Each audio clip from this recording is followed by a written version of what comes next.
আমরা সফরের মধ্যে গেলাম, সফরের মধ্যে যাইয়া বিভিন্ন রকমের কাজকর্ম যেই কাজের জন্য গিয়েছি করতেছি। এখন হঠাৎ কইরা কোনো রকমের যদি মুসিবতের মধ্যে পড়ে যাই, বিপদের মধ্যে পড়ে যাই, তাহলে কি করব? তখন কিতাবের মধ্যে আসছে কিছু দোয়া, যে দোয়াটা পারি। আমি একটা সহজ বলবো আর একটা কঠিন বলবো। একটা সহজ হলো ইন্না লিল্লাহি ওয়া ইন্না ইলাইহি রাজিউন। কোরআনের মধ্যে সূরা বাকারার মধ্যে আসছে আল্লাযীনা ইযা আসাবাতহুম মুসিবাতুন ক্বালু, যখন নাকি তোমাদের মধ্যে কেউ মুসিবতের মধ্যে পড়বে তখন তারা যেন বলে ইন্না লিল্লাহি ওয়া ইন্না ইলাইহি রাজিউন। তাহলে আমরা কোনো বিপদের মধ্যে পড়ে গেলাম, তাহলে আমরা এই দোয়াটা বেশি বেশি করে পড়ব। এটা হচ্ছে সহজ দোয়া। আরেকটা কঠিন দোয়া হলো তাফসীরে নূরুল কোরআনের মধ্যে আছে, বিভিন্ন হাদিসের কিতাবের মধ্যে আছে, হযরত আয়েশা সিদ্দিকা রাদিয়াল্লাহু তাআলা আনহা বলেন রাসূল সাল্লাল্লাহু আলাইহি ওয়াসাল্লাম যখন নাকি কোথাও যাইতেন, তখন যদি কখনো কোনো মুসিবতের মধ্যে বিপদের মধ্যে পড়ে যাইতেন তখন বলতেন আল্লাহুম্মা আজরিনি ফি মুসিবাতি আখলুফ লি খায়রাম মিনহা। এই দুইটা থেকে যে কোনো একটা দোয়া আমরা পড়ব ইনশাআল্লাহ। এরপর আমার ভাইয়েরা, ওই সফরের মধ্যে যদি চলতে ফিরতে যাইয়া কিতাবের মধ্যে আছে নামাজ পড়তে যায় কিন্তু এমন এক জায়গার মধ্যে গিয়ে বসেছে যেখানে ওযুর করার মতো ব্যবস্থা নাই, এমন হইতে পারে কিনা? হইতে পারে। এমন একটা মরুভূমি এলাকা যেখানে আশেপাশে কোনো পানি নাই, এখন তার ইচ্ছা হয়েছে আর নামাজের সময় গেছে, আমি নামাজ পড়তে হবে, এখন আমি কি করব? ওযু করারও তো পানি নাই, অথবা পানি আছে ঠিক, ওযু করলে সম্পূর্ণ পানি শেষ হয়ে যাবে, তাহলে আবার পানির পিপাসা মরতে হবে। এই ধরনের যদি একটা অবস্থা তৈরি হয়ে যায় তখন ওই ব্যক্তি কি করবে? কিতাবের মধ্যে আছে ওই সময় যদি সে ব্যক্তি নামাজ পড়তে যায় তখন তায়াম্মুম করবে, মানে পানি ছাড়া ওযু করবে। আপনারা জানেন গত সপ্তাহে একটি বিষয় নিয়ে আলোচনা করেছি, সেটি হচ্ছে সফর। সফর শব্দের অর্থ কি বলেছি, সফর পরিভাষায় বা ইসলামিক দৃষ্টিতে কাকে বলা হয় সেটাও বলেছিলাম, এবং সফর কত প্রকার তাও সংক্ষিপ্তভাবে বলেছিলাম, এবং কিছু করণীয় বর্জনীয় বলেছিলাম। তো আজকেও কিছু ইনশাআল্লাহ সংক্ষিপ্তভাবে বলার আশা করেছি। আল্লাহ পাক যদি তৌফিক দান করেন, আমা তৌফিক ইল্লা বিল্লাহ। যদি কোনো ব্যক্তি ঘর থেকে বের হবে, কোথাও যাবে, দূর দূরান্তে যাবে, সফরে যাবে, তাহলে সে তার সন্তানাদি পরিবার পরিজন সবার কাছে দোয়া নিয়ে যাবে বলেছিলাম, এবং সকলকে আল্লাহর কাছে আমানত রেখে যাবে, দোয়া করে যাবে তাদের জন্য, এবং তারাও যে লোক যাবে তার জন্য দোয়া করবে। যেমন আলহামদুলিল্লাহ আমাদের সেক্রেটারি সাহেব জনাব আব্দুর রশিদ সাহেব এবং ওনার পরিবার সহ উমরাতে যাবেন, আপনাদের কাছে দোয়া চাই তারা যেন সহি সালামতে যাইতে পারে এবং আসতে পারে, বলেন আমিন।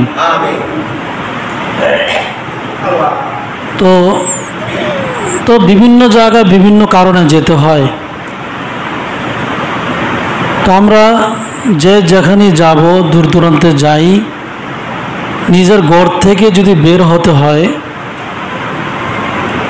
তাহলে আমাদের কিছু আমল আছে, ইসলাম কিছু করণীয় বলে দিয়েছে এই কাজগুলো করা। আবার কিছু দোয়া পড়লে, আমল করলে আল্লাহ পাক তাকে সহযোগিতা করেন। সুবহানাল্লাহ বলেন। যদি কোনো ব্যক্তি ঘর থেকে বের হয় তখন তার পরিবার পরিজনের জন্য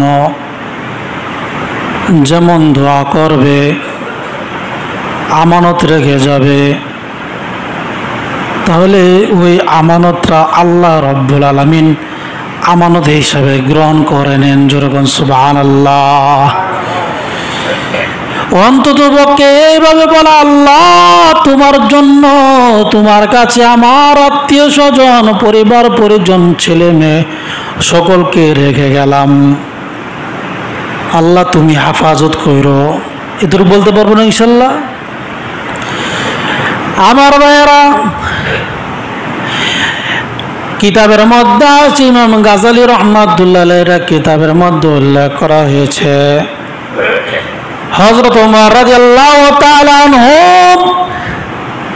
তিনি এক সময় গরিব মিসকিনদের মাঝে বিতরণ করতেছেন, কিছু একটা দিতেছেন। তখন গরিবেরা আয়েশা অনেক কিছু নিয়ে যাচ্ছে, যাকে যা কিছু দেওয়ার ওমর রাদিয়াল্লাহু তাআলা আনহু নিজ হাতে দিতেছেন। ওই সময় একটা লোক দেখা যায়, তার কোলের মধ্যে একটা বাচ্চা, ছোট্ট একটি বাচ্চা দেখতে পেয়ে হযরত ওমর রাদিয়াল্লাহু তাআলা আনহু ওই ছোট বাচ্চা এবং তার যে বাবা আছে, বাবা উভয়জনের দিকে তাকাচ্ছেন, দেখতেছেন বাবা যেমন চেহারা, তার আকৃতি যেমন, সন্তানের আকৃতিও ঠিক এমন। মানে বাবা আর ছেলের মাঝে অনেকটাই মিল দেখা যায়। হযরত ওমর রাদিয়াল্লাহু তাআলা আনহু আশ্চর্য হয়ে জিজ্ঞাসা করলেন, আরে কত সন্তান আমি দেখেছি, কিছু হয়তো মিলে, কিন্তু তোমার মাঝে আর তোমার সন্তানের মধ্যে অনেকটাই মিল দেখা যায়, এমন মিল আমি আর কাউকে দেখি নাই। তখন ওই লোক বলতেছে, হুজুর এখানে একটা ওয়াকিয়া আছে। তখন বলতেছে, কি ওয়াকিয়া বলো তো? তখন ওই লোকটা ডাক দিয়ে বলতেছে, আমি এক সময় সফরের মধ্যে বের হয়েছিলাম, যখন নাকি সফরের মধ্যে বের হয়েছি তখন আমার স্ত্রী ছিল গর্ভধারিণী। তখন আমার স্ত্রীকে লক্ষ্য করে আমি বলেছিলাম, বিবি গো, তোমার গর্ভে যে সন্তান আছে, আস্তাউদিউল্লাহ মা আমানাতাকি, আমি এটা আমানত হিসাবে রেখে গেলাম, এটা আমি আল্লাহর হাতে আমানত দিলাম। এই কথা বইলা যখন নাকি তিনি বলেন আমি চলে গেলাম, চলে যাওয়ার পরে তখন আমি ওইখানে যখন নাকি সফরের মধ্যে ছিলাম, সফরের মধ্যে থাকার পর আমি যখন সময় হয়েছে বাড়ির মধ্যে ফিরেছি, ওই সময় তো মোবাইলের সময় ছিল না, মোবাইল ফোন ছিল না, যার কারণে কোনো খোঁজ খবর রাখতে পারে নাই। বাড়ির মধ্যে আসার পর শুনতে পাইল তার বিবি মারা গেছে, বিবি বেঁচে নাই। জিজ্ঞাসা করলো কবে মারা গেছে, কিছুদিন আগে মারা গেছে। তখন সে দুঃখে দুঃখিত হলো। আমার ভাইয়েরা, এই লোক সন্ধ্যা সময় একটা দোকানের মধ্যে বইসা নাস্তা করতেছে, বিভিন্ন মানুষের সাথে কথা বলতেছে। হঠাৎ করে একটা আলো দেখতে পায়, কি যেন একটা আলোর মতো দেখা যাচ্ছে, জ্বলতেছে। তখন এই লোক জিজ্ঞাসা করলো, আর ওইখানে আলোটা কিসের? তখন বলতেছে, আরে ওইখানে তো আলোটা আমরা প্রতিদিন দেখি। তখন আরেকজন বলতেছে, আরে ওইটা তো তোমার স্ত্রীর কবর, ওইখানে কবরের কাছেই তো বাতি জ্বলতেছে। অনেকে দেখবেন আপনার কবরের মধ্যে গিয়ে আঙ্গুল দেখায় না, আঙ্গুল দেখাইলে মানুষ কি বলে, আরে আঙ্গুল দিয়ে দেখান ভালো না, কয়নি? এটা সমাজে আছেন এরকম। আমি তো কোনো কোরআন হাদিসে পাই না যে আঙ্গুল দিয়ে দেখানো নিষেধ, এরকম কোনো নিষেধ না। এটা কুসংস্কার। আঙ্গুল দিয়ে দেখানো যায়, এটা আমার বাবার কবর, ওইটা আমার মার কবর, ওইটা আমার ভাইয়ের কবর, অমুক আত্মীয়ের কবর বলা যায়, দেখা যায়। ছোট সময় দেখতাম এরকম, এবার আঙ্গুল দিয়ে দেখছে, আঙ্গুলটা কামড় দিই। যা হোক আমার ভাইয়েরা, আঙ্গুল দিয়া কবরস্থান দেখানো কোনো সমস্যা নাই। ওই লোক বলতেছে, ওই যে কবরস্থানে তোমার স্ত্রীকে যেখানে দাফন করা হয়েছে ওইখানেই তো নিম নিম করে বাতি জ্বলতেছে। তখন এই লোক বলতেছে, আচ্ছা ঠিক আছে, আমি ওই কবরস্থানে একটু যাই। কিছু বন্ধুদেরকে নিয়ে ওই কবরের কাছে গিয়েছে। কবরের কাছে যাওয়ার পর সত্যি দেখতে পায় একটা আলো জ্বলতেছে, আর ওই আলোর কাছে একটা শিশু বাচ্চা, একটা ছোট মাসুম বাচ্চা, ওই তার স্ত্রীর কবরের কাছে খেলাধুলা করতেছে। দেখা তো আশ্চর্য হয়ে গেছে, আরে কবরস্থানের মধ্যে আবার শিশু বাচ্চা, এখানে আবার কি হলে সম্ভব, আবার খেলাধুলা করতেছে। ওই দেখবেন ছোট সময় যদি কোনো লাইট বা আলো দেখতে পায় শিশু বাচ্চা, তখন লাইটের দিকে দেখা দেখা খেলাধুলা করে, কি যেন চেয়ে আছে আর হাত নাড়ায়, মুখ নাড়ায়, এরকম দেখছেন না? তো এরকম করতেছে। এই লোক দেখা চিনে ফেলেছে, বুঝতে পারলো যেহেতু আমার স্ত্রীর কবরের কাছে, এটা আমার অবশ্যই আমার সন্তান হবে। এই লোক কুলের মধ্যে নিয়েছে, নেওয়ার পরে তখন একটা কোথাও থেকে যেন আওয়াজ শুনতেছে, কেমন যেন আল্লাহ পাক বলতেছেন, একটা গাইবী ভাবে একটা আওয়াজ শুনতেছে, আরে শুনে রাখো, তুমি যখন নাকি সফরের মধ্যে রওনা হয়েছিলাম, সফরে যাওয়ার সময় তুমি বলেছিলে আমি আল্লাহর কাছে সন্তানটাকে গর্ভধারী, এই গর্ভে অবস্থায় যে সন্তান আছে এই সন্তানটাকে আমানত রেখে গেলাম। তখন বলা হচ্ছে, এই যে বলেছিলে আমানতটা আল্লাহর হাতে দিয়ে গেছ, এই আমানত তুমি বলার কারণে আমি এই সন্তানটাকে আমি আমানত হিসাবেই রাখলাম, এখন তোমার কোলে আমি পৌঁছে দিলাম। তখন বুঝতে পারলো, হায় রে, আসলে তো আমি যে আল্লাহর কাছে আমানত দিয়েছিলাম, এটা অবশ্য আল্লাহ পাক রব্বুল আলামিন আমার সন্তানকে রক্ষা করেছেন। আবার আরেকটা শব্দ শুনেছে, আরে শুনে রাখো, তুমি তোমার ওই গর্ভ ধারণকৃত ওই সন্তানটাকে আমানত রেখে গেছো আল্লাহর দরবারে, আর যদি তুমি তোমার স্ত্রীকে রাইখা যাইতে আমানত, তাহলে ওই স্ত্রী পর্যন্ত তুমি সফর থেকে ফিরে আইসা পাইতা। সুবহানাল্লাহ। এজন্য যারা আছে আত্মীয় স্বজন, তাদের কাছে আমরা বলবো যে তোমাদেরকে আল্লাহর হাতে আমানত দিয়ে গেলাম, আল্লাহ পাক খুশি হন। তখন আল্লাহ পাক রব্বুল আলামিন তাদের জন্য অনেক কঠিন কঠিন বিষয়গুলো সহজ করে দেন চলার জন্য। আমার ভাইয়েরা, এখন আসেন, যে ব্যক্তি সফরের মধ্যে বের হবে, ঘর থেকে যখন নাকি বের হবে, তখন একটা দোয়া ইসলামের মধ্যে আসছে, এই একটা দোয়া পড়ে বের হবে, বিসমিল্লাহ তাওয়াক্কালতু আলাল্লাহ লা হাওলা ওয়ালা কুওয়াতা ইল্লা বিল্লাহ। যারা আরবিতে পারি এটা বলবো, আর যদি আরবিতে না পারি, দেখেন বাংলাটা আমি বলে, বাংলাটা মূল কথাটা খেয়াল রাখবেন। আপনি বাজারে যাচ্ছেন, শহরে যাচ্ছেন, কোথাও যাচ্ছেন আপনার ঘর থেকে, তখনই আপনি এই দোয়াটা বলতে পারেন, বিসমিল্লাহ তাওয়াক্কালতু আলাল্লাহ লা হাওলা ওয়ালা কুওয়াতা ইল্লা বিল্লাহ। আমি আল্লাহর নামে বের হলাম, আমি আল্লাহর উপর ভরসা করলাম, এরপরে আল্লাহ রব্বুল আলামিন সর্বশক্তিমান। এতটুকু সংক্ষিপ্তভাবে বলতে পারে, আল্লাহ তোমার নামে বের হলাম, তোমার উপর ভরসা। এতটুকু কথা বলতে পারবো না? আমার যখন নাকি এই কথা বইলা কোন ব্যক্তি ঘর থেকে বের হয়, হাদিস শরীফের মধ্যে আছে, ওই সময় দোয়াটা পড়ার সাথে সাথে, এই কথাটা বলার সাথে সাথে ফেরেশতা 4টা কথা বলে। কয়টা কথা বলে? চারটা কথা ঘোষণা করে। এক নম্বর ঘোষণা করে হুদিতা, আরে তুমি সঠিক পথ পেয়ে গেছো।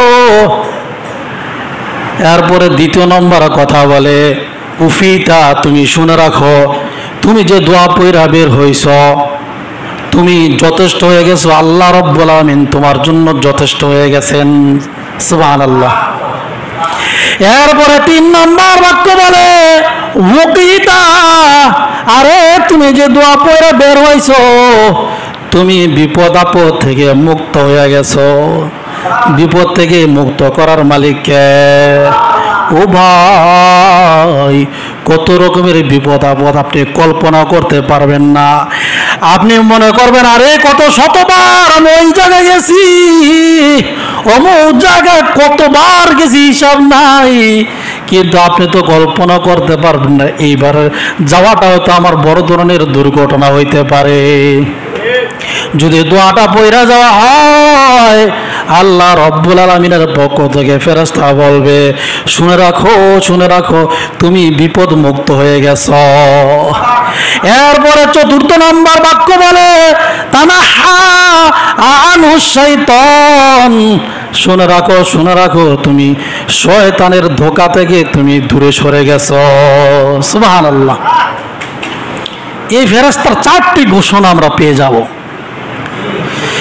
আমার বেড়া এরপরে যখন নাকি আমরা সফরের মধ্যে গেলাম, সফরের মধ্যে যাইয়া বিভিন্ন রকমের কাজকর্ম যেই কাজের জন্য গিয়েছি করতেছি, এখন হঠাৎ কইরা কোনো রকমের যদি মুসিবতের মধ্যে পড়ে যাই, বিপদের মধ্যে পড়ে যাই, তাহলে কি করব? তখন কিতাবের মধ্যে আসছে কিছু দোয়া, যে দোয়াটা পারি, আমি একটা সহজ বলবো আর একটা কঠিন বলবো। একটা সহজ হলো ইন্না লিল্লাহি ওয়া ইন্না ইলাইহি রাজিউন। কোরআনের মধ্যে সূরা বাকারার মধ্যে আসছে আল্লাযীনা ইযা আসাবাতহুম মুসিবাতুন ক্বালু, যখন নাকি তোমাদের মধ্যে কেউ মুসিবতের মধ্যে পড়বে তখন তারা যেন বলে ইন্না লিল্লাহি ওয়া ইন্না ইলাইহি রাজিউন। তাহলে আমরা কোনো বিপদের মধ্যে পড়ে গেলাম, তাহলে আমরা এই দোয়াটা বেশি বেশি করে পড়ব। এটা হচ্ছে সহজ দোয়া। আরেকটা কঠিন দোয়া হলো তাফসীরে নূরুল কোরআনের মধ্যে আছে, বিভিন্ন হাদিসের কিতাবের মধ্যে আছে, হযরত আয়েশা সিদ্দিকা রাদিয়াল্লাহু তাআলা আনহা বলেন রাসূল সাল্লাল্লাহু আলাইহি ওয়াসাল্লাম যখন নাকি কোথাও যাইতেন, তখন যদি কখনো কোনো মুসিবতের মধ্যে বিপদের মধ্যে পড়ে যাইতেন, তখন বলতেন আল্লাহুম্মা আজিরনি ফি মুসিবাতি আখলুফ লি খায়রাম মিনহা। এই দুইটা থেকে যে কোনো একটা দোয়া আমরা পড়ব ইনশাআল্লাহ। এরপর আমার ভাইয়েরা, ওই সফরের মধ্যে যদি চলতে ফিরতে যাইয়া, কিতাবের মধ্যে আছে নামাজ পড়তে যায় কিন্তু এমন এক জায়গার মধ্যে গিয়ে বসেছে যেখানে ওযুর করার মতো ব্যবস্থা নাই, এমন হইতে পারে কিনা? হইতে পারে। এমন একটা মরুভূমি এলাকা যেখানে আশেপাশে কোনো পানি নাই, এখন তার ইচ্ছা হয়েছে আর নামাজের সময় গেছে, আমি নামাজ পড়তে হবে, এখন আমি কি করব? ওযু করারও তো পানি নাই, অথবা পানি আছে ঠিক, কিন্তু এখন যে পানিটা সাথে আছে এই পানিটা খেয়ে ফেললে অন্যান্য খাবার খাওয়ার সময় পানি পাওয়া যাবে না, ওযু করলে সম্পূর্ণ পানি শেষ হয়ে যাবে, তাহলে আবার পানির পিপাসা মরতে হবে। এই ধরনের যদি একটা অবস্থা তৈরি হয়ে যায়, তখন ওই ব্যক্তি কি করবে? কিতাবের মধ্যে আছে ওই সময় যদি সে ব্যক্তি নামাজ পড়তে যায় তখন তায়াম্মুম করবে, মানে পানি ছাড়া ওযু করবে। পানি ছাড়া এটা আবার ওযু কেমন? এটাকে আরবিতে বলা হয় তায়াম্মুম। এটাকে কি বলা হয়? তায়াম্মুম। আমার ভাইয়েরা, এই ব্যাপারে কোরআনুল কারীমের মধ্যে আছে সফরের বিষয়ে ফামান কানা মিনকুম মারিদান আও আলা সাফারিন, সাফার মানে সফর। তাহলে এই যে আজকে যে আলোচনা হচ্ছে এটা খুতবার মধ্যেও আছে এবং এই সফরের কথা কোরআনের মধ্যে আছে, হাদিসের মধ্যে তো আছেই। আমার ভাইয়েরা, কোরআনের মধ্যে উল্লেখ করা হয়েছে যদি কোনো ব্যক্তি সফরের মধ্যে থাকে, ফামান কানা মিনকুম মারিদন, অসুস্থ অবস্থায় থাকে, অথবা যদি কোনো ব্যক্তি সফর অবস্থায় থাকে, সফর অবস্থায় থাকলে তাহলে সে ব্যক্তি নামাজ পড়তে হবে। নামাজ পড়বে, গত সপ্তাহে বলেছিলাম নামাজ পড়বে সংক্ষিপ্ত নামাজ, 4 রাকাত বিশিষ্ট নামাজ 2 রাকাত পড়বে একা যদি পড়ে, আর যদি জমাতের সাথে পড়ে তাহলে ফরজ নামাজ যত রাকাত ইমামের সাথে তত রাকাতই পড়তে হবে।